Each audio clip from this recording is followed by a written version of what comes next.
Hello everyone, welcome to my channel. I am the infamous wise old gamer, the uncle that we all have but fail to acknowledge unless summoned in court. Today I would like to talk about 3 important watershed moments that have happened in the gaming industry in 2021 that's going to have far-reaching impacts on the gaming industry as a whole. So sit back, relax, grab the poison of your choice, and put the dog and peanut butter away because Fido doesn't want to lick you there anymore.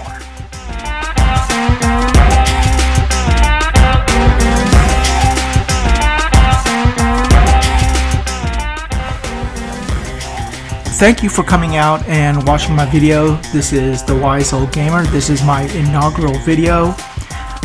I'm not normally a person who makes YouTube videos or YouTube content of any kind, but as a new thing that I want to do with my life, I definitely want to increase that. I want to start doing at least 1 video per week and 1 stream per week.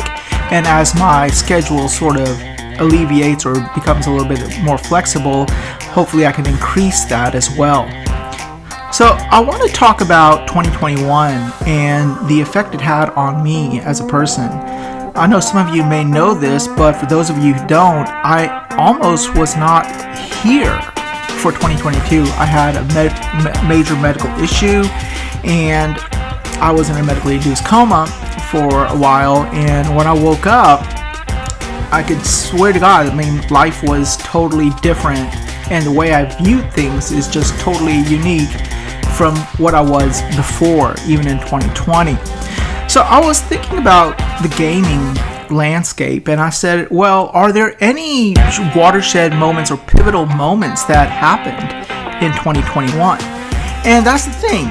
You don't necessarily need major upheavals to have one of those moments. It could be a subtle change or something that just comes out of left field that has major repercussions later on down the line.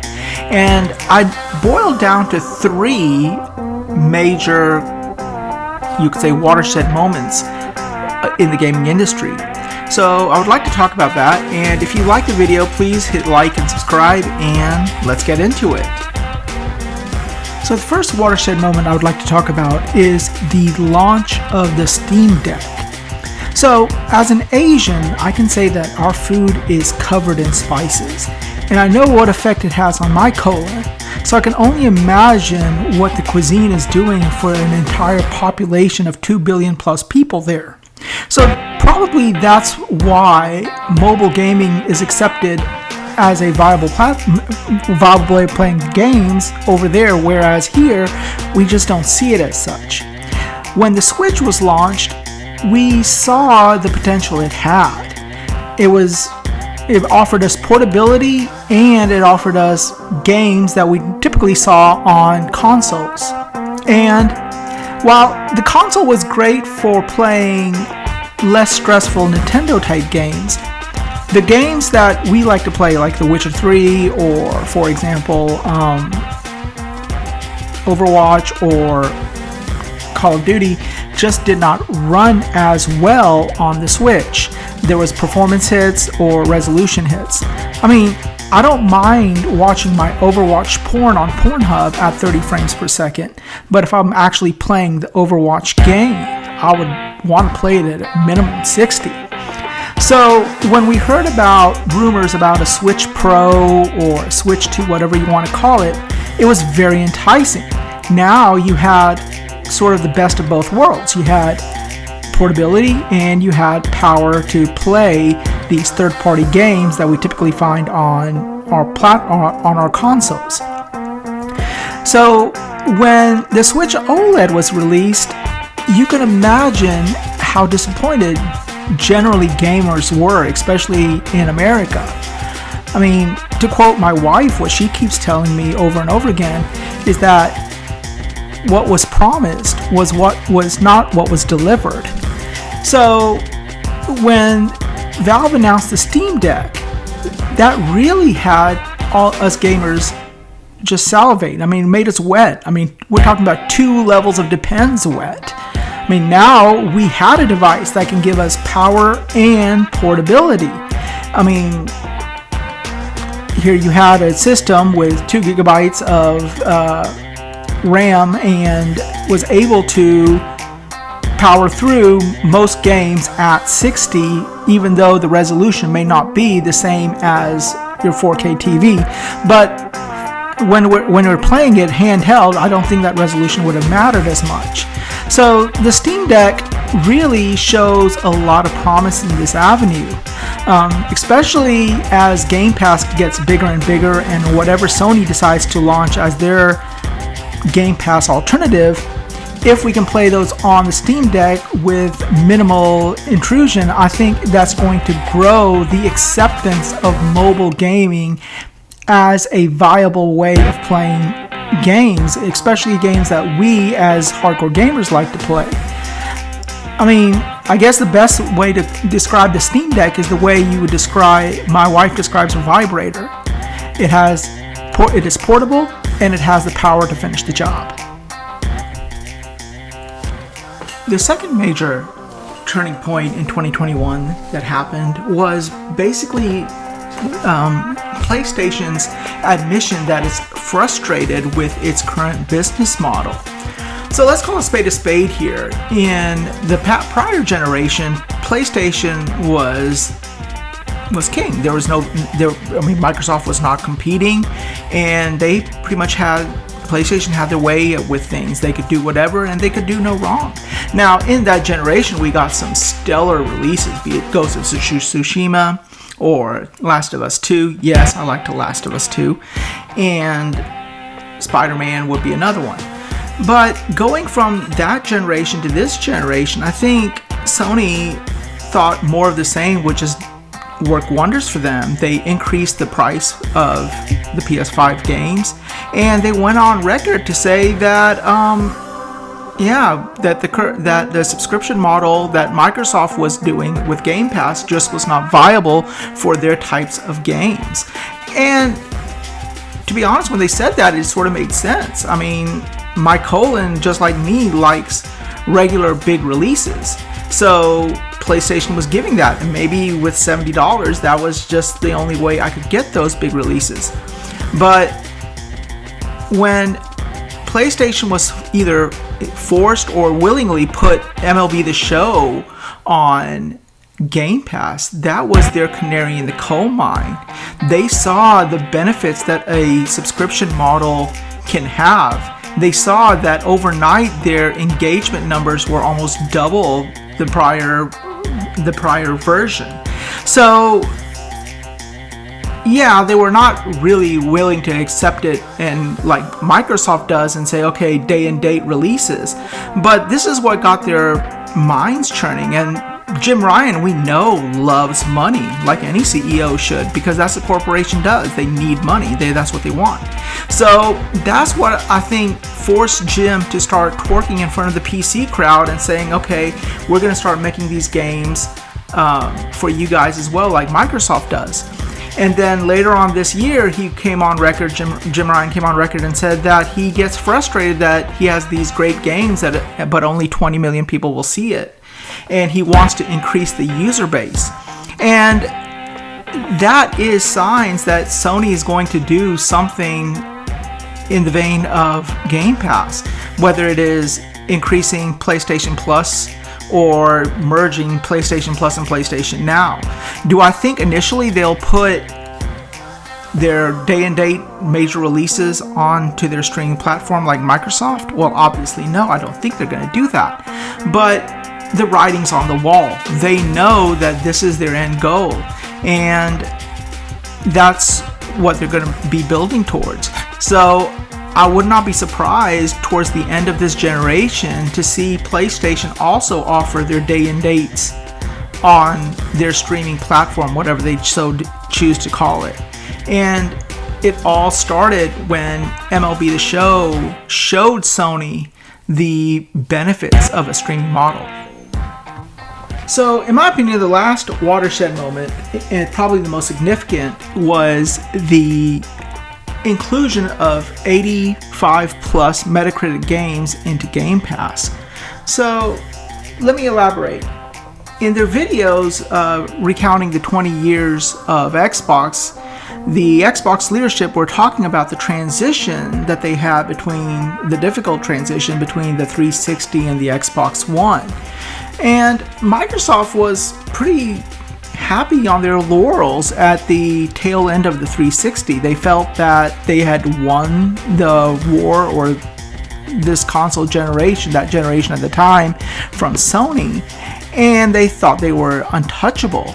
So the problem is, the console market at that time was maybe 150 to 200 people, 200 million plus big. And if you sort of felt that you are pretty much gotten everybody that you can in that market, how do you increase? Because remember, just like with PlayStation, Microsoft is beholden to their shareholders.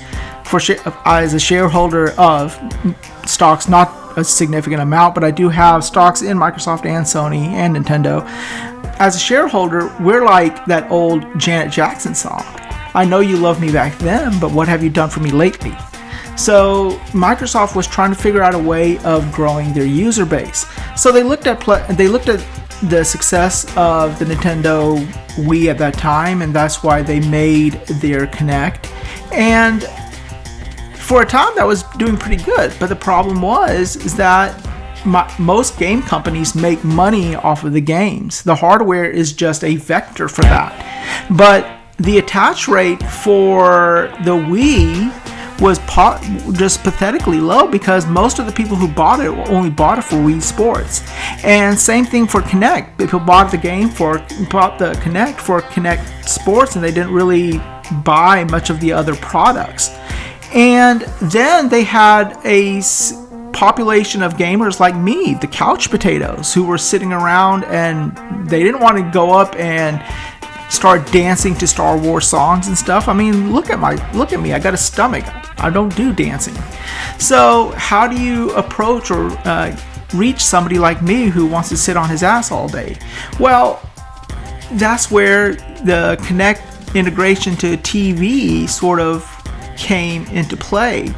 And I think they just either were too early or misjudged the population, and as such, they lost the Xbox One generation. And I think they were trying to figure out how to get their users back. And Phil realized that it's the games that people come to a console for their games.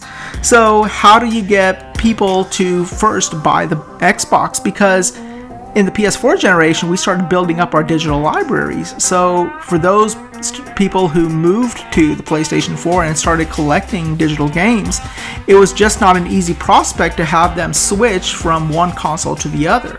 So that's where Game Pass came in. So instead of having to worry about, oh my God, I'm moving from one console to another, I'm going to lose this collection or library of games that I've collected, Xbox was saying, here, buy our box, and we're going to give you your library of games. But the problem was that they were going off of a buffet model, but it wasn't a good Vegas buffet. It was going off of the Chinese buffet, your local Chinese buffet. Yeah, there's a lot of entrees, but I don't want 3 variations of sweet and sour chicken, and I don't even think that's chicken. I think that's condor, baby dog. So for the tail end of the Xbox One generation, Microsoft was really struggling to find good, competent games. That's where the narrative came in, that Xbox has no games, and basically Xbox only put Game Pass fodder in Game Pass, which is 60 meta games. So this year, with the launch of Psychonauts and Horizon and Forza Horizon 5 and Halo and some of the others I'm probably neglecting, they finally got into Game Pass, these 80 and 90 meta games, and people are now looking at stream as a subscription and streaming model as a viable option, and not just a collection of mediocre games. And I think this is going to pay big dividends for Xbox, because right now it seems that they're hitting on all cylinders, and this is critical because, like, as hardcore gamers, we don't mind spending the money, but it has to be compelling enough for us to spend it. Microsoft is giving us the best of both worlds. They're like, you don't have to spend the $70 that Sony is asking you. You can still get your 80 and 90 meta games, and you only have to pay $15 or $10 or $15 a month. So this is going to pay huge dividends later on as the generation progresses. And if you see what's in their wheelhouse right now, you got games like Avowed, you got games like Hellblade 2, you got games like Fable. Now obviously we don't know how they're going to rate, but from their just current offerings, we can have faith that these games are going to come out at least in the 80s, if not the 90s. Made it this far, I want to say God help you. Do you have nothing else to do with your time? Anyhow, I know the video was kind of rough, but if there are any suggestions you can offer, please leave it in the comment section below. And if you have any cool insults, hey, I'll take that as well. Also, what do you think? What were your top pivotal gaming moments of 2021? So before you leave, please dislike, because I know asking for a like is way too much. And subscribe, because according to YouTube, 100% of you watching this video are not subscribed to my channel. And as a teacher, I like 100, but I would prefer a B, C, or heaven forbid an F in this endeavor. So until next time, this is your friendly neighborhood wise old gamer says that this was real, this was fun, but I can't say it was real fun. Peace.